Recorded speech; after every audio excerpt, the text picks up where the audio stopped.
오늘의 본문 말씀 에스겔서 17장 하반부는 17장 상반부 어제 다루었던 내용에서 이어지고 있습니다.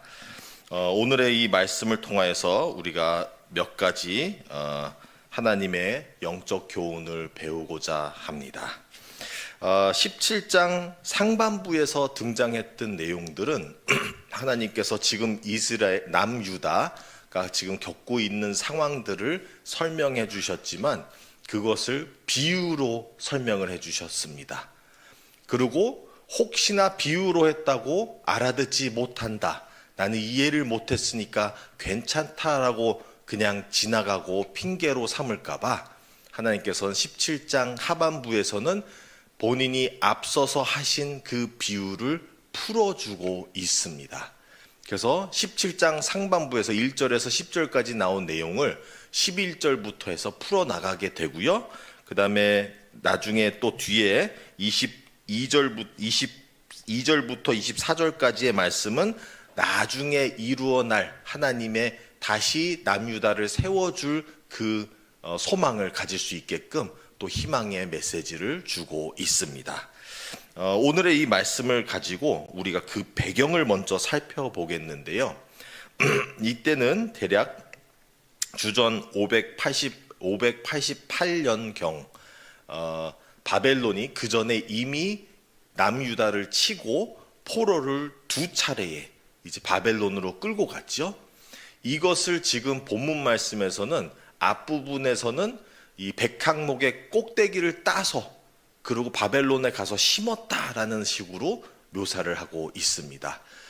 전체를 가져가지 않고 꼭대기만 가져갔다는 것 또한 왕족들과 또 그 상위 그 계층들을 데리고 갔다라는 의미를 가지고 있겠죠. 그래서 가지고 가서 바벨론에 심었다라는 부분에서 우리가 기억해야 되는 건 하나님이 왜 심으셨을까? 여기서는 이제 심으셔서 백항목이라는 우뚝 서서 굳게 세워지고 튼튼한 나무에서 그 위에만 따다가 가서 심었더니 무엇과 같이 되었다라고 한다면 포도나무의 가지와 같이 됐다고 하고 있습니다. 즉 높은 관대한 나무에서 꼭대기만 따서 가서 심어서 낮은 나무가 되게끔 겸손해지게끔 하셨다라는 의미를 가지고 있는 것입니다. 그래서 이때에 낮은 나무가 되게끔 하고 충분히 거기서 잘 살아갈 수 있게끔 물이 좋은 곳에 심었다라고 하고 있죠. 근데 이것을 가지고 이 당시에 방금 말씀드렸던 주전 588년경 어떤 일이 있냐면 바벨론이 그 지역을 다 다스리고 있을 때에 이집트가 위협을 느끼고 한번 이때쯤 치고 올라오고 있었습니다. 군대를 이끌고 올라오고 있는데 그것을 보고 바벨론이 전면 대립하지 않고 임시로 후퇴를 한 경험이 있습니다.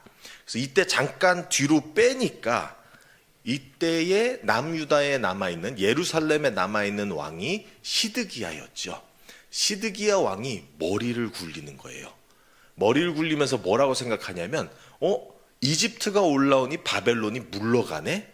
그럼 나는 이집트의 힘을 빌려 해방을 시켜야 되겠다라는 생각을 하는 것이죠.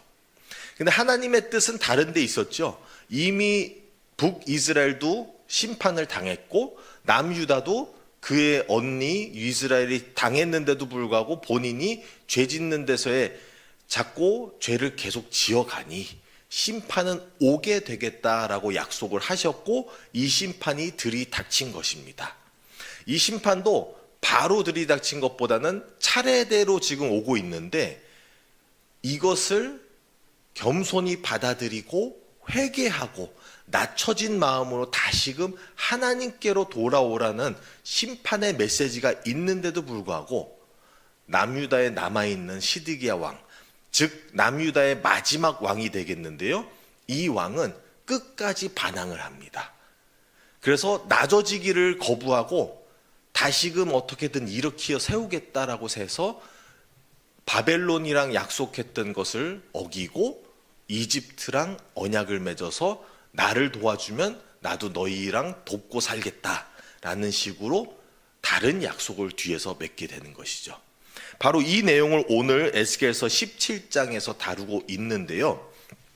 이 내용이 또 재밌는 게 이 이스라엘 역사가 이제 우리는 여러 가지로 기록돼서 나오는데 보면은 열왕기에서도 기록해서 나오고 있고 또 에스겔서와 같은 선지자들은 또 직접 에스겔은 바벨론에서에 있는 데서 이 남유다를 바라보면서 예언을 하되 남유다에 있으면서 또 그 예언을 하고 있는 선지자가 또 있죠. 그래서 예레미야서에서는 이렇게 이 당시에 일어나고 있는 일을 이렇게 설명을 하고 있습니다. 예레미야서 37장 7절에서 10절 말씀인데요. 이스라엘의 하나님 여호와께서 이와 같이 말씀하시니라. 너희를 보내어 내게 구하게 한 유다의 왕에게 아뢰라.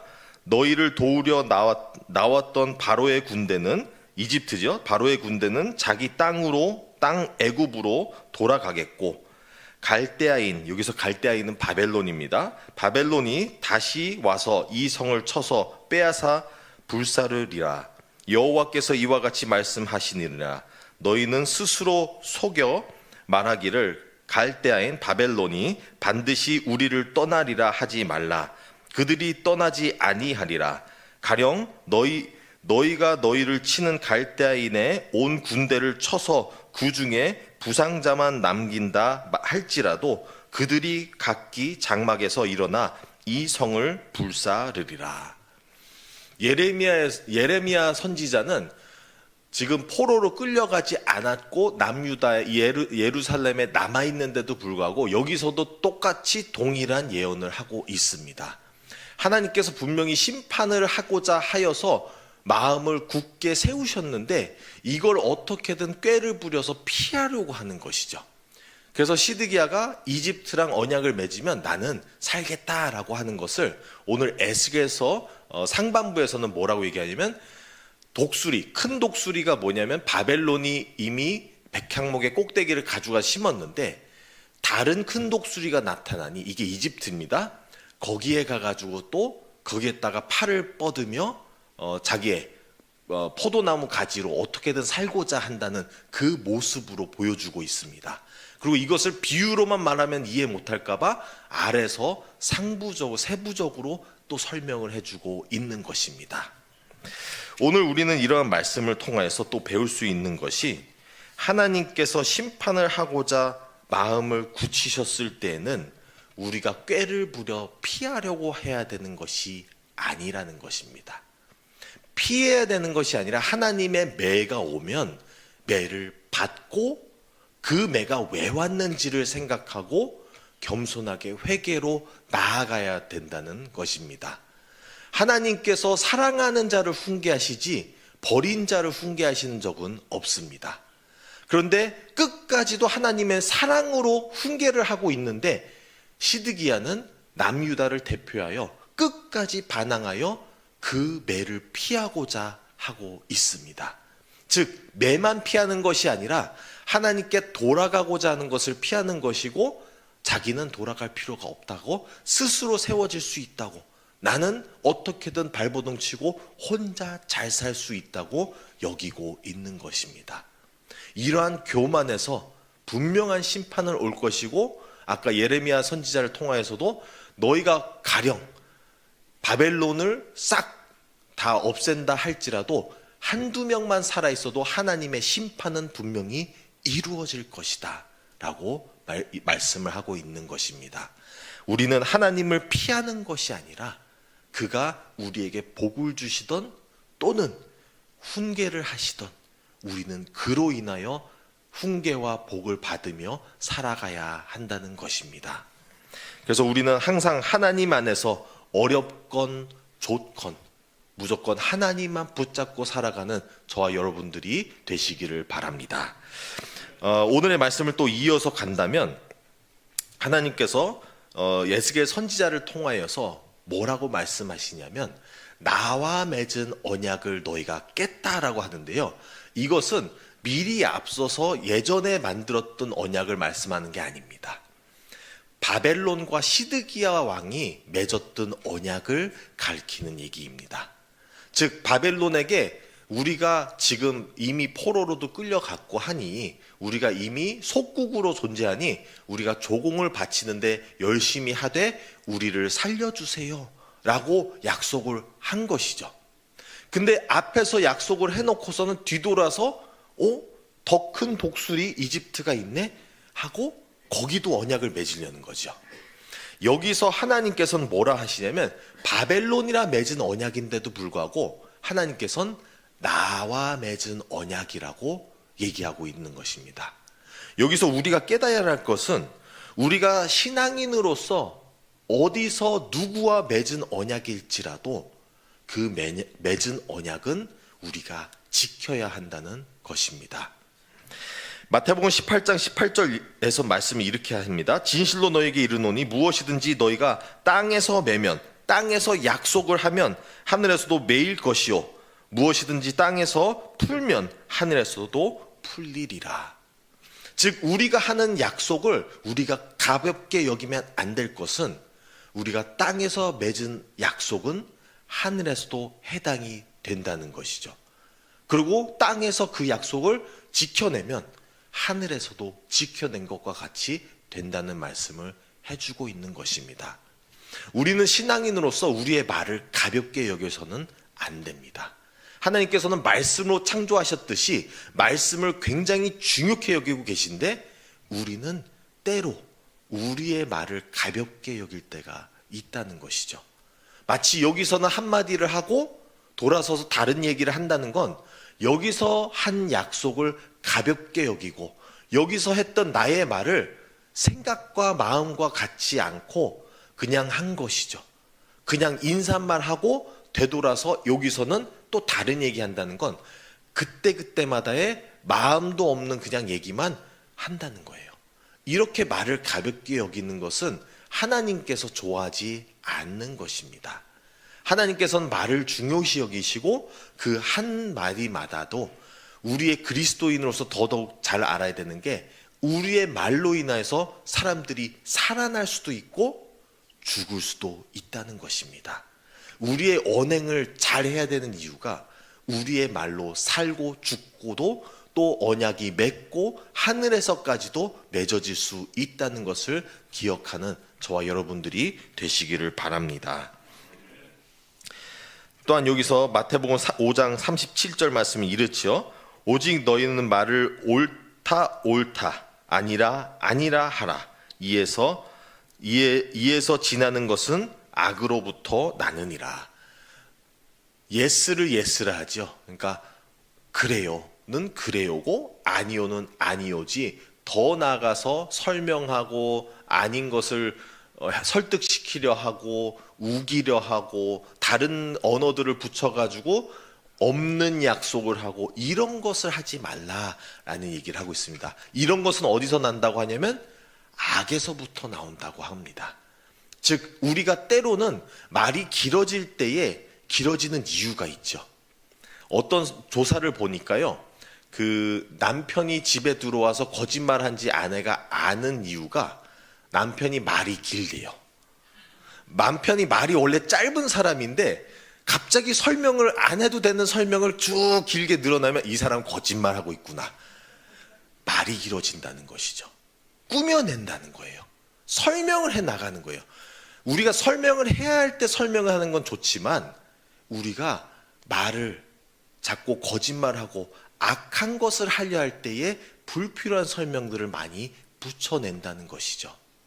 이러한 습성에서 예수님께서는 우리 보고 그렇게 말을 막 하지 말고, 거짓말도 하지 말고, 정직하고 솔직하고, 오늘 말씀과 다시 붙여서 말한다면 혼날 거 혼나고 되돌아와서 하나님께 회개하며 살아가자라는 말씀을 해주고 있는 것입니다.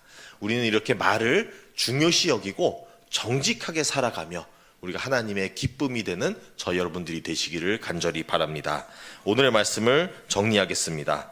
오늘의 에스겔서를 통하여서 비유로 하시는 말씀을 풀어서 설명하시는 이유는, 그 누구도 못 들었다 하지 못하고 나는 이해 못한다 하지 못하게끔 설명을 해주고 있는 것입니다. 우리는 그렇게 자세하게 설명해 주시는 하나님의 말씀을 잘 귀 기울여 듣기를 간절히 바랍니다. 또한 우리는 땅에서 맺는 약속, 땅에서 하는 말들을 조심히 여기고 우리가 여기서 하는 말씀들이 하늘에서도 맺어지는 언약이다라고 생각을 하며 우리가 손쉽게 다른 사람이랑 한 약속이니까 괜찮다라고 생각하지 마시고 어쩌면 하나님과 한 약속이 될 수 있다라는 생각으로 모든 사람을 하나님 대하듯이 우리의 언행을 잘 살피며 살아가는 저와 여러분들이 되시기를 간절히 바랍니다. 함께 기도하겠습니다. 하나님 아버지 감사드립니다. 오늘의 말씀을 통하여서 하나님께서는 심판을 경고하셨으나 그 안에서는 우리가 겸손해지고 낮아져서 하나님을 다시 찾으며 나아가는 회개의 자리로 부르셨는데 우리의 교만을 통하여서 우리는 다른 말을 하고 다른 약속을 하고 다른 데로 피하고자 하였던 우리의 모습을 다시 돌이켜보게 됩니다. 하나님 아버지께서 우리를 불러주셔서 우리가 하나님 아버지 안에서의 복도 또 훈계도 감당할 수 있게 하여 주시고 또 하나님 우리가 이 세상에 살아가면서 하는 모든 말과 약속들 가운데 주님께서 주관하여 주셔서 그 모든 것이 악으로 나오는 것이 아니라 정직함으로 나오고 진정함과 또 사랑으로 나올 수 있게 하여 주시옵소서. 주님께서 우리의 삶을 돌이켜보며 우리의 또 삶에서 주님을 붙잡고 살아갈 수 있게 하여 주시옵소서. 이 모든 말씀 우리 주 예수 그리스도의 이름으로 기도드립니다. 아멘.